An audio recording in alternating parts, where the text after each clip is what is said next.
Madison election officials spent their Saturdays picking up absentee ballots at city parks. They collected more than 10,000 ballots at last weekend's Democracy in the Park event. Republican legislative leaders sent the city clerk a cease and desist letter calling the event illegal and threatening legal action to stop it. But the city forged ahead with a second event this weekend. Attorneys on their side contend it is legal. Now we're watching to see if Republicans make another move. Good evening. The Biden campaign disputes that 17,271 ballots dropped off with election officials during Madison's Democracy in the Parks events should be found to be invalid. According to public reports, while the City of Madison clerk Mary Beth Witzel-Bell was figuring out how to hold a presidential election during a once-in-a-century pandemic, she took her dog to the dog park, and she had the idea that we could use the parks to facilitate voting in a safe way. In an outdoor setting, her election officials could safely register voters, could serve as witnesses for absentee voters who needed a witness, and could serve as a staffed drop box for completed ballots. This idea reduced exposure to COVID-19 for the absentee voters, for her staff, and for voters who voted on election day by reducing the number of voters who would feel compelled to show up in person and vote on November 3rd. This effort also addressed concerns that many voters had about mail delays or reliability. Election officials has indicated in their materials, election officials had processes in place to secure all of the envelopes that were submitted those days, and they were tracked, and voters could look back to see the ways, to see that their vote had arrived. Again, the officials acted as mobile staffed drop boxes. Attorney Troupis would have you believe that this was in-person voting. I have voted in person. Attorney Troupis has voted in person. There's one critical difference here, that you could not get a ballot at the parks. I observed a couple of the parks. I saw a couple come up and ask for a ballot.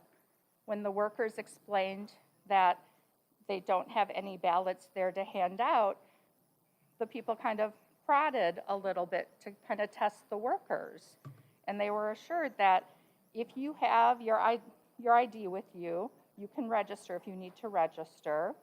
If you've previously requested an absentee ballot and you need to and you have it with you, you can complete it here and we can witness that. Or if you completed it at home and had someone witness this, we can accept it. It has like a drop box. It was very clear that the one critical element of in-person voting, that you walk in, show your ID, get a ballot, like you couldn't do that in the parks, at any of the 206 parks on either Saturday. This simply was not in-person voting.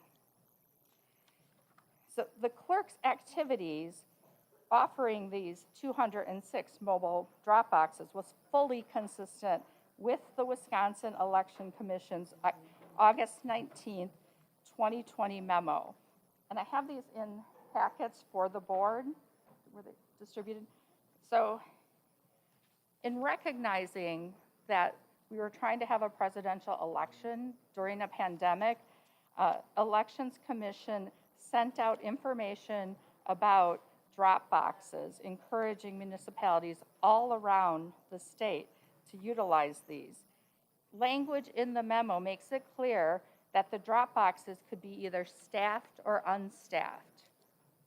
They didn't have to like literally be a post box that people put their ballots in. So this approach to deposit the absentee envelopes into the staffed drop boxes by duly designated agents of the clerk is delivery in person to the municipal clerk within the meaning of Wisconsin Statute 6.87, parent 4, parent B 1. Because this practice is fully consistent with the law, the challenge should be rejected. There should be no drawdown. Additionally, as Attorney Trupis concedes, this was widely publicized and well known. As Attorney Haas has indicated, some Republicans raised concerns about it before it happened. And Attorney Haas responded with the authority and with an invitation to talk to him about what happened and to observe the events. Notably, no Republicans on the ballot, the Trump campaign, did not file a complaint with the Elections Commission. They did not go to the circuit court to try to get an injunction. If we have a government agency that's acting improperly, like if they truly were setting up an improper drop-off location for ballots, you would want that stopped in advance. The remedy for an improper action is to stop it from happening to begin with. You know, there's a concept in the law called latches.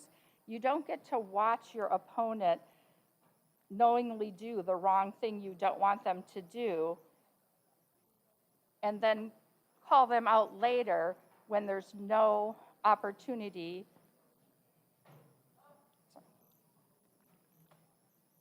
Where you've passed on the opportunity for the correct remedy.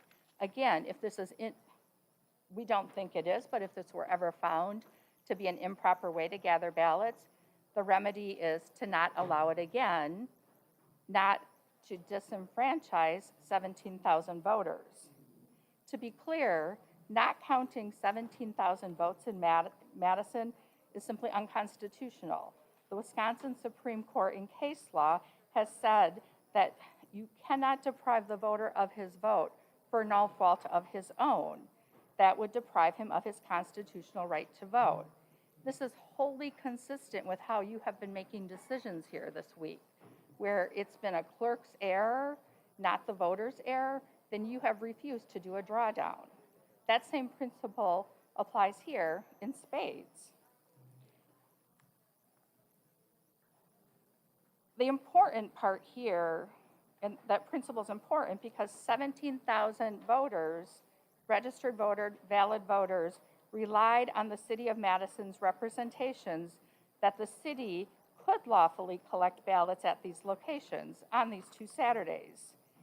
You know, we don't fault the city for offering this alternative to in-person voting, which, and this was, I think, really a great program. But to the extent anyone's going to fault it, it is the city's fault, not the 17,000 voters who relied on it. It would be improper to disenfranchise them when their government officials specifically directed them how to return absentee ballot envelopes. Again, we cannot disenfranchise these people. We have provided you with multiple affidavits in the materials by Madison residents who explain why they dropped off their ballots at the park. Francesca Hong, in her affidavit, states that she would be devastated if her vote was not counted. That was a common sentiment among Madison voters.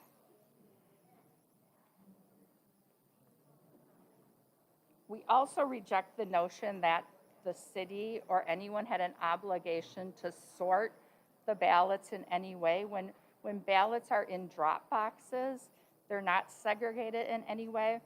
And this speaks again to a party's obligation to bring a challenge at the proper time.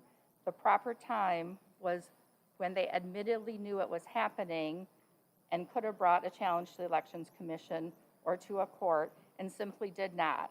And to be clear, the Biden campaign recognized it for what it was. You could ask questions, you could register to vote if you had the proper ID, and you could have a ballot witnessed or drop it off. It made it clear they never called it early in-person voting.